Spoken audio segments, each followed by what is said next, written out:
Regard sur l'actualité. Regard sur l'actualité. Au cœur du changement global. Et on est toujours en direct et en public de la bibliothèque municipale de la Part-Dieu sur Radio Anthropocène. Et on accueille Pierre Lemerle. Bonjour Pierre, pardon. Bonjour Florian, bonjour à tous. Pierre, tu es journaliste à Rue 89. Tu viens pour nous présenter l'enquête de Rue 89. Et donc aujourd'hui, on va parler PFAS parce que ça va être le sujet de notre entretien du jour. Et donc, pour commencer, de quoi parle-t-on? Qu'est-ce que c'est que les PFAS, Pierre? Alors les PFAS, les PFAS, donc à prononcer PFAS, c'est déjà 4 lettres pour une famille de produits chimiques franchement pas facile à prononcer. Les perpolyfluoroalkylés, plus couramment appelés les perfluorés. On se fait des petits défis comme ça. C'est une famille de composants chimiques qui regroupe 4730 composés. Ils sont notamment utilisés pour leurs propriétés anti-adhésives, anti-taches, anti-graisse et se retrouvent dans beaucoup de produits de notre quotidien, les poêles, les cosmétiques, les embouts buccaux pour les cigarettes électroniques. Voilà, il y a beaucoup d'éléments comme ça, on les retrouve. Sur Lyon, l'industrie chimique les commercialise depuis les années 40. À Pierre-Bénite, dans le sud de Lyon, la fameuse vallée de la chimie, dont on reparlera plus tard, l'utilisation des perfluorés, en fait, c'est dans ces eaux-là, mais plutôt 1960. Et on connaît leurs dégâts sur la santé depuis assez récemment sur Lyon. Mais en fait, on connaît les dégâts qu'ils causent sur la santé depuis assez longtemps. Il y avait eu un film du réalisateur américain Todd Haynes nommé Dark Waters, si vous voulez vous faire peur. Il parle de ces perfluorés et plus spécifiquement d'un qui s'appelle le PFOA, qui est un perfluoré particulièrement cancérigène, dont on a retrouvé la présence au sud de Lyon. Donc voilà, c'est pour ça qu'aujourd'hui on parle de ces PFAS, parce que c'est vraiment une problématique lyonnaise. Et du coup, à Lyon, on en parle depuis quand? On en parle depuis le 11 mai 2022. C'est Martin Boudot, journaliste pour l'émission Vert d'Orage de France 5, qui avait révélé la présence de ces substances de partout, en fait. Dans l'eau, dans le sol des potagers, dans le lait maternel. Le journaliste, qui était financé avec nos impôts, et c'est une bonne chose, avait eu les moyens de mener une enquête complète. Moi, je me rappelle, on était là lorsqu'il a présenté ses résultats. Ces résultats devaient sortir à la base 6 mois après ce point presse, et vu l'urgence, il les avait sortis avant, et il y avait beaucoup de monde à ce point presse. Et chose assez étonnante, il y avait d'ailleurs déjà des représentants de l'État dans la salle, ce qui est assez rare dans ce genre de cas. Je me rappelle, on avait écrit un article assez long dans la foulée où on titrait déjà à l'époque sur le scandale des perfluorés, et le terme a été ensuite repris par la plupart de la presse lyonnaise. Et alors, ça a été quoi votre réaction à Rue 89 quand vous avez vu ces résultats?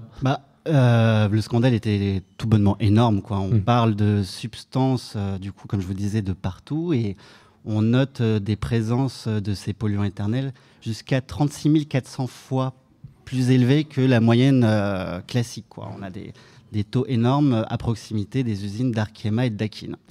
Alors nous déjà, on tombe un peu de notre chaise, mais surtout on voit que les services de l'État réagissent très vite ce jour-là, je précise, parce qu'en réalité ils n'ont pas réagi si vite que ça. Mais on y reviendra. Je me souviens que dans la soirée, on a eu des communiqués de presse de la préfecture, de la métropole de Lyon, alors qu'on ne va pas se mentir, en règle générale, les réactions sont beaucoup moins rapides.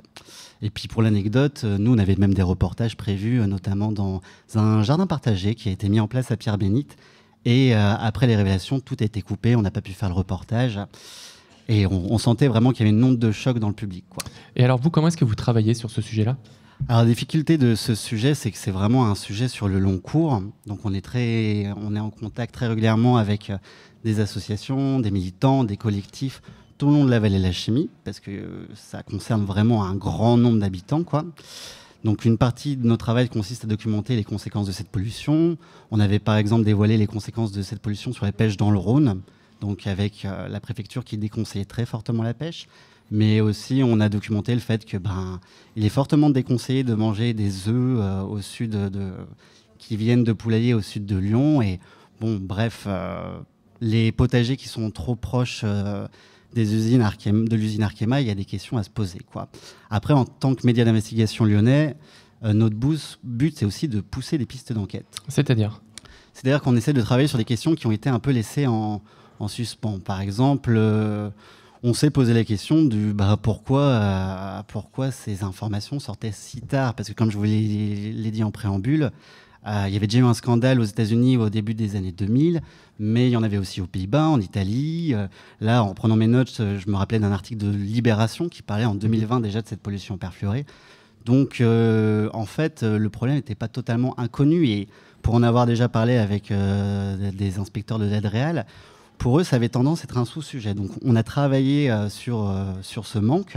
Et ce qu'on a découvert, c'est que les inspecteurs de l'ADREAL en charge ce qu'on appelle les installations classées, donc c'est toutes les grosses usines polluantes du sud de la vallée de la Chimie, dans certains services, pas dans toutes, dans certains services de l'État, il y a suffisamment d'agents, mais dans certains services spécifiques sur ces installations classées, il manque du monde. Enfin, il manque parce que, d'une part, c'est des métiers qui sont très compliqués, où il y a énormément de pression de la part des industriels. On imagine facilement la difficulté d'un inspecteur qui se retrouve face à un géant comme Arkema, c'est quand même beaucoup de pression, mais aussi parfois du public et même des journalistes comme nous, où on leur demande d'être très réactifs. Et c'est un métier, qu'il faut le dire, est très technique et qui n'est pas évident. Et il y a clairement des manques au niveau des services de l'État là-dessus. Nous, on jetait d'ailleurs pas totalement la pierre à la préfecture parce que c'est lié en partie au fait que le métier soit compliqué, mais il faut reconnaître qu'il y a des trous dans la raquette, quoi. Donc la conséquence de ça, c'est qu'il y a beaucoup d'entreprises à gérer dans la vallée de la Chimie et les inspecteurs ne peuvent pas être de partout. Donc, et du coup, aujourd'hui, où est-ce qu'on en est ? Alors aujourd'hui, on en est au fait que Arkema a annoncé qu'il allait baisser progressivement l'utilisation de PFAS jusqu'à une disparition fin 2024. Voilà, et en fait, il répond aux demandes de la préfecture, mais en fait, ça rentre dans son process industriel. Donc, bon, la punition est quand même pas franchement salée, pour le dire gentiment. Je pense qu'on aura l'occasion d'en parler tout à l'heure, mais ça en agace quand même pas mal. Et les citoyens et militants continuent des actions. Donc, celles qui sont les plus connues, c'est les actions menées par l'association de juristes Notre Affaire à tous, qui a posé un référé devant le procureur de la République pour accélérer une procédure en justice contre Arkema. Sauf que pour l'instant, celui-ci a été porté devant les juges des libertés qui l'a débouté. C'est un peu technique, mais grosso modo, pour le faire court, la procédure judiciaire prend un peu de retard, quoi. L'association a fait appel de cette décision d'ailleurs. Et alors, qu'est-ce qu'ils veulent ? Ils veulent qu'une étude d'imprégnation et des risques sanitaires soit effectuée aux frais de l'entreprise en application de ce qu'on appelle le principe de pollueur-payeur. Sans cela, d'une part, il ne sera pas possible de documenter et de connaître clairement les conséquences sanitaires de cette pollution. Alors, on imagine que si elles sont prouvées, même si elles ne font malheureusement pas trop de doute, étant donné les affaires précédentes, mais si elles sont prouvées, ça aura un impact énorme dans la région.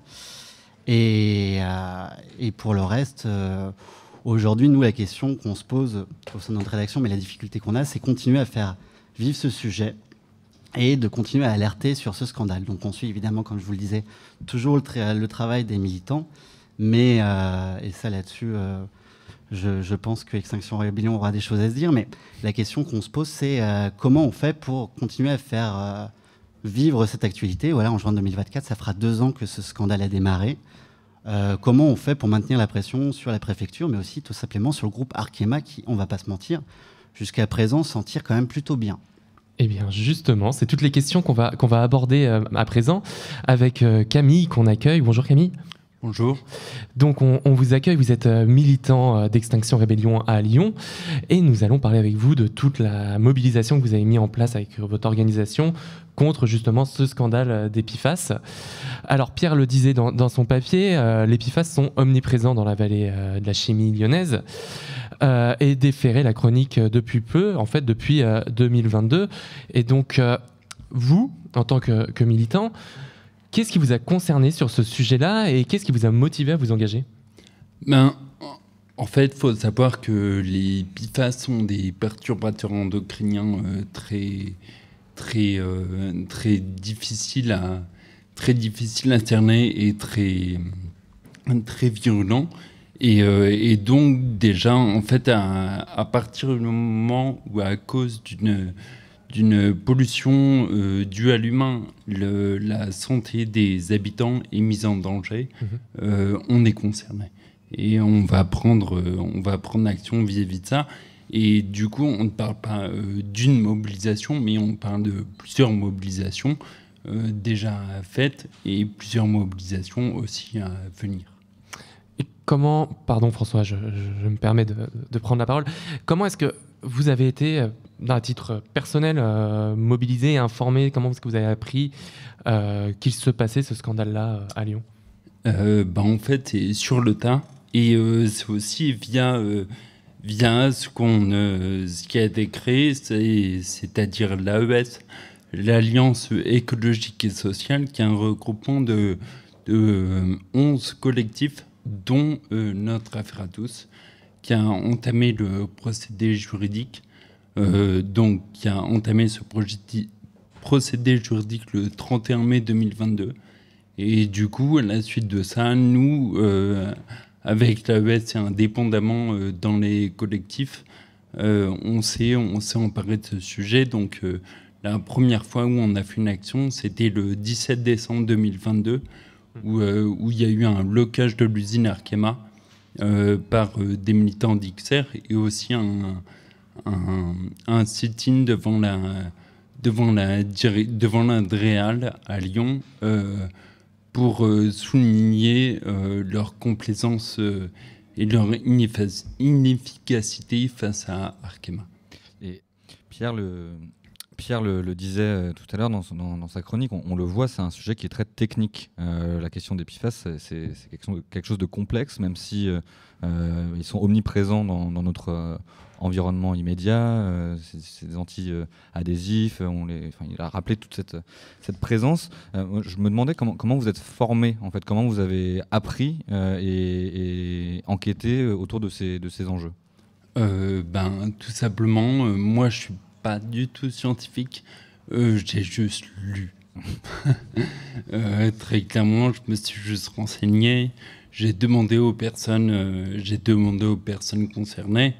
Donc je suis directement en lien avec des personnes de NAT. On est directement en lien avec des personnes de NAT, et du coup en fait on se fait aussi le relais des habitants de Pierre-Bénite qui sont très concernés par ça, et du coup qui se renseignent aussi eux énormément et qui nous le font savoir.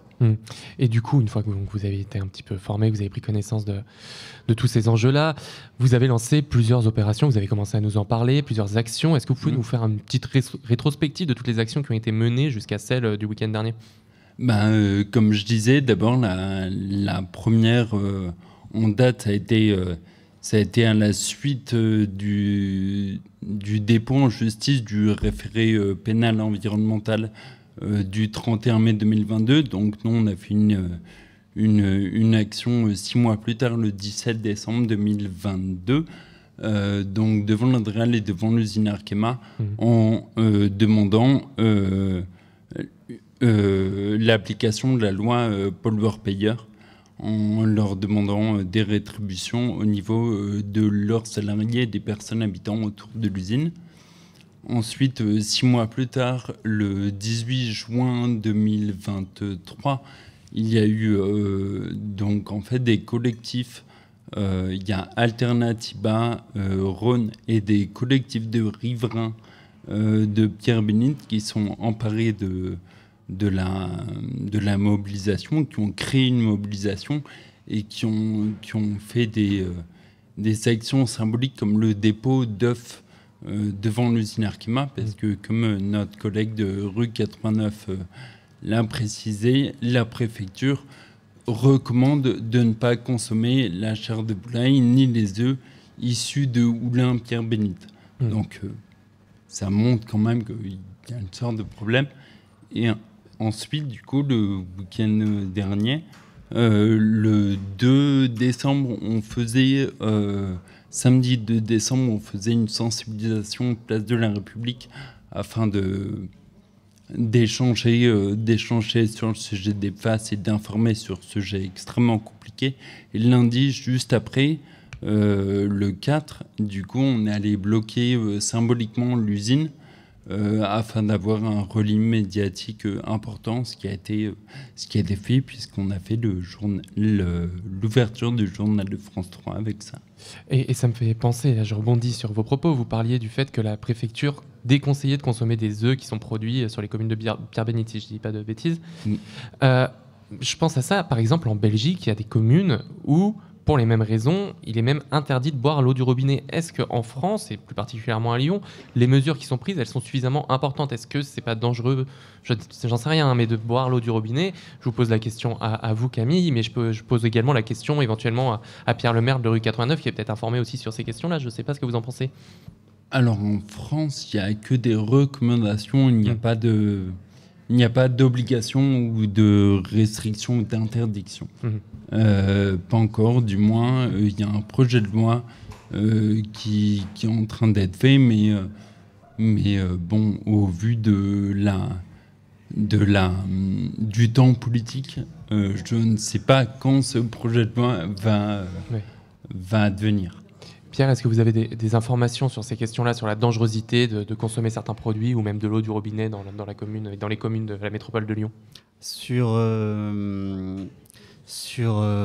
la dangerosité, à partir du moment où il y a des recommandations quand même de ne pas...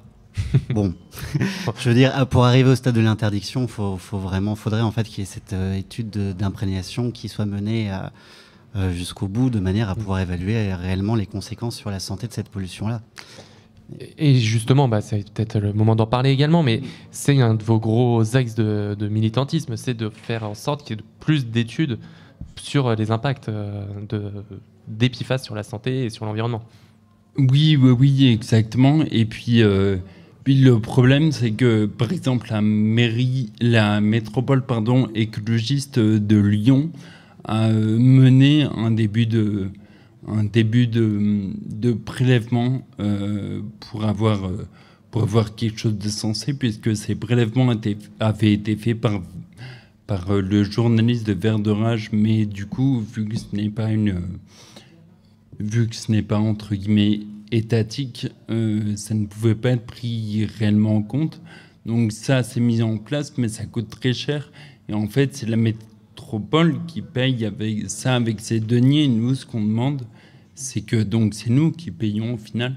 Et en fait, ce qu'on demande, c'est que Arkema paye ça. C'est que les premiers concernés, les premiers pollueurs prennent leurs responsabilités. Je me demandais, vous avez évoqué les différentes actions qui sont déroulées dans l'espace public ou devant les locaux d'Arkema, etc. Je m'interroge sur la réception finalement de ce type d'action militante. On le voit de plus en plus. Les collectifs divers et variés peuvent être critiqués pour les sittings, pour les actions contre les œuvres d'art ou je ne sais quoi. Là, quand vous allez vous déployer sur des terrains ou des communes qui sont concernées par des pollutions industrielles comme celles qu'on évoque, comment vous êtes accueillis par les habitants et habitantes?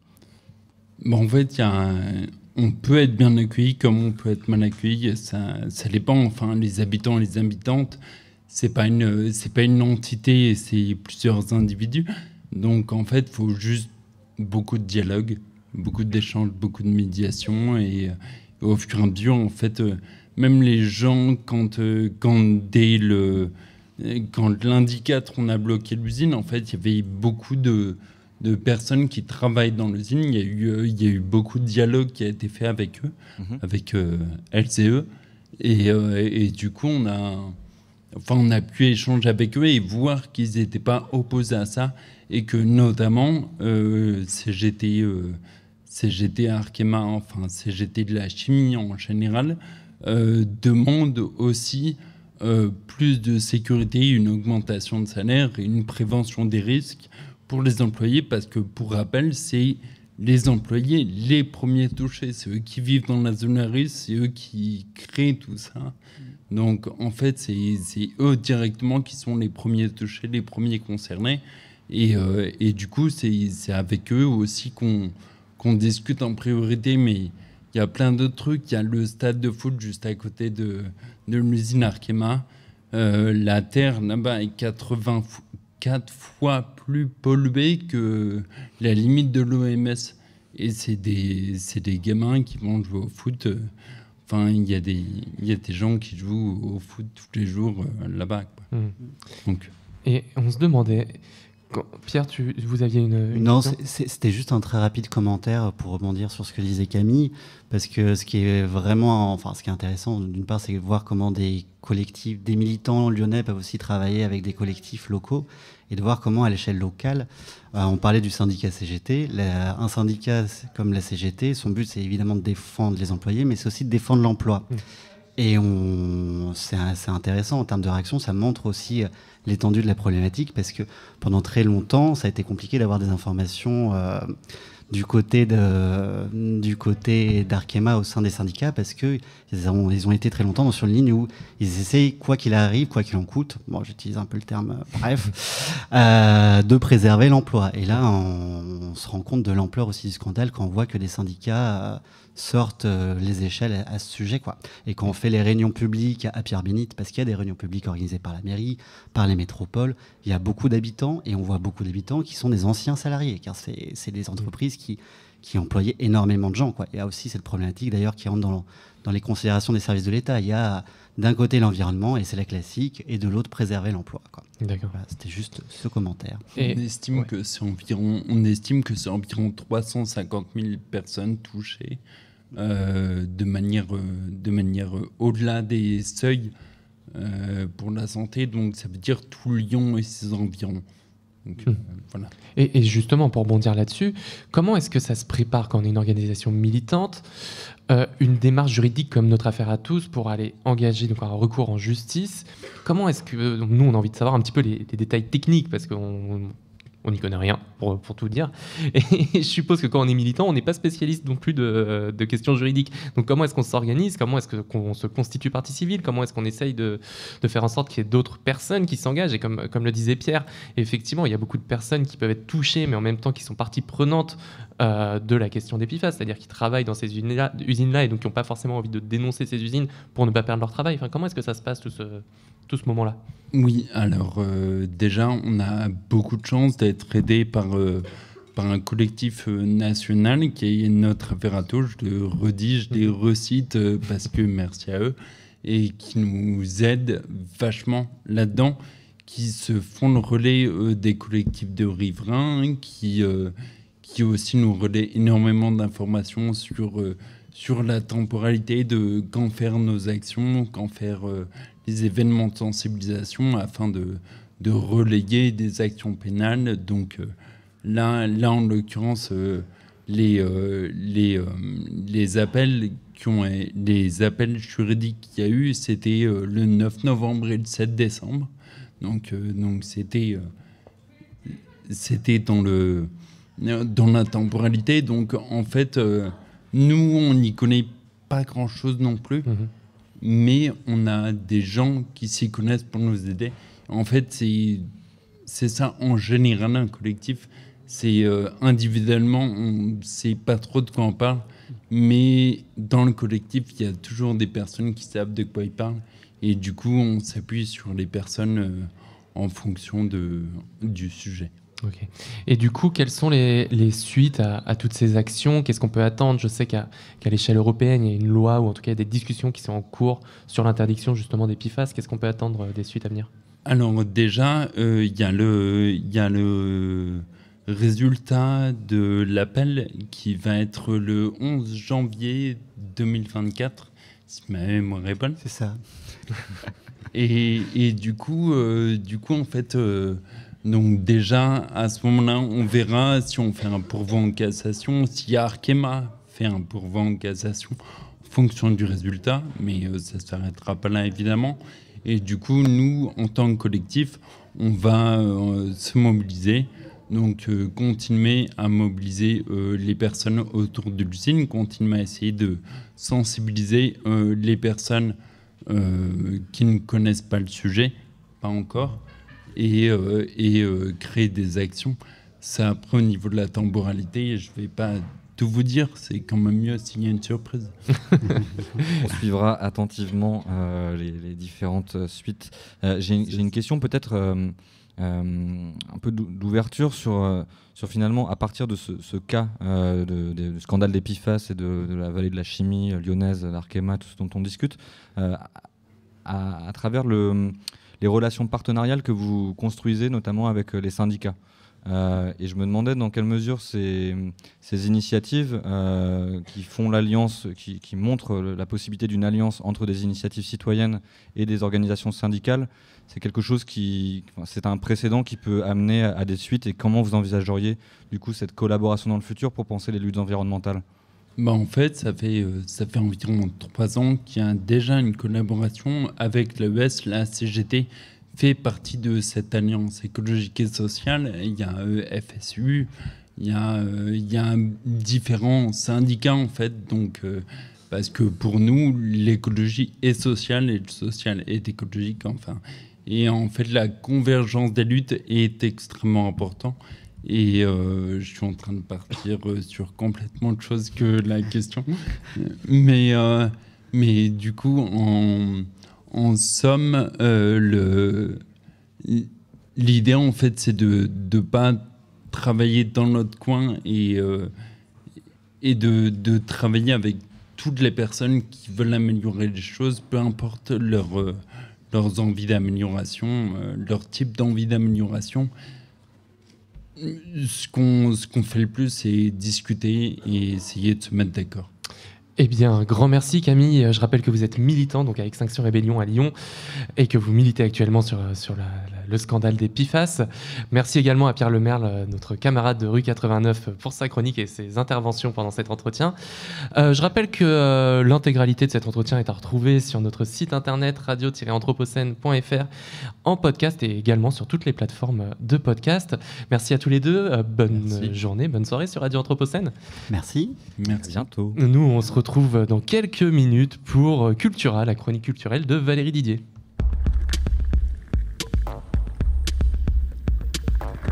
Regard sur l'actualité. Regard sur l'actualité. Au cœur du changement global.